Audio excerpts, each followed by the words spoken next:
সুযোগটা এবার যেন গোলকিপারদের।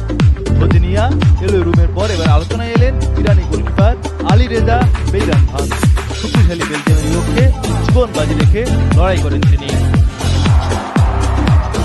প্রথমার্ধের শুরু থেকে বেলজিয়ামের আক্রমণে কোণঠাসা ছিল ইরান, তবে ডিফেন্ডাররা বেশ তৎপর ছিলেন, সঙ্গে গোলকিপার আলী রেজা বেইরানভান।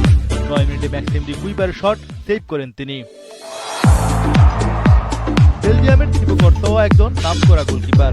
14 মিনিটে হোসেন কারানের শট প্রতিরোধ করে ইরানকে গোল বঞ্চিত করেন এই রিয়াল মাদ্রিদ তারকা। এর মাঝে ফ্রি কিক থেকে বেলজিয়ামের জালে বল জড়ান ইরানের মেহদি তারেমি। তবে সতীর্থ খেলোয়াড় অফসাইড পজিশনে থাকায় ভিএআর দেখে রেফারি গোল বাতিল করেন। হতাশ হল ইরানি সমর্থকরা। দ্বিতীয়ার্ধের শুরুতেও দারুণ আক্রমণ করে ইরান, তবে থিপোকর্তা মেহদি তারেমকে হতাশ করেন।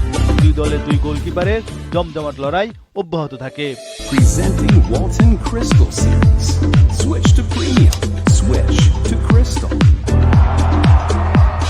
ম্যাচের সবচেয়ে সুবর্ণ সুযোগ পায় বেলজিয়াম 59 মিনিটে।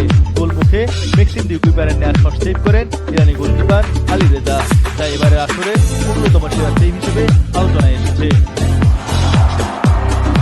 67 মিনিটে নাথান এনকো লাল কার্ড পেলে 10 জনের দলে পরিণত হয় রেড ডেভিলস দল। যেটি বেলজিয়ামের উপর আক্রমণ বাড়ায় পার্সিয়ান চিতারা। থিপোকর্তার প্রাচীর ভাঙতে পারেনি ইরানের খেলোয়াড়রা। সময় যত গড়ায় দুই দলের গোলকিপারদের দুর্দান্ত সব সেভে মুগ্ধ হতে থাকে ফুটবল বিশ্ব। ম্যাক্সিম ডি কুইপার আরও একবার ফ্রি শট নেন গোলের জন্য, কিন্তু আবারও দেয়াল হয়ে গেলেন আলী রেজা বেইরানভান। রেড ডেভিলদের 60টি অন টার্গেট শটই সেভ করেন এই ইরানি গোলকিপার। এতে শেষ পর্যন্ত বেলজিয়াম আটকে গেল ইরানের কাছে। 20টি শট নিয়েও গোলে দেখা পেল না রেড ডেভিলস দল। প্রতিপক্ষ ইরান নেয় 60টি শট। গোলশূন্য ড্রতে শেষ হয় জমজমাট লড়াই।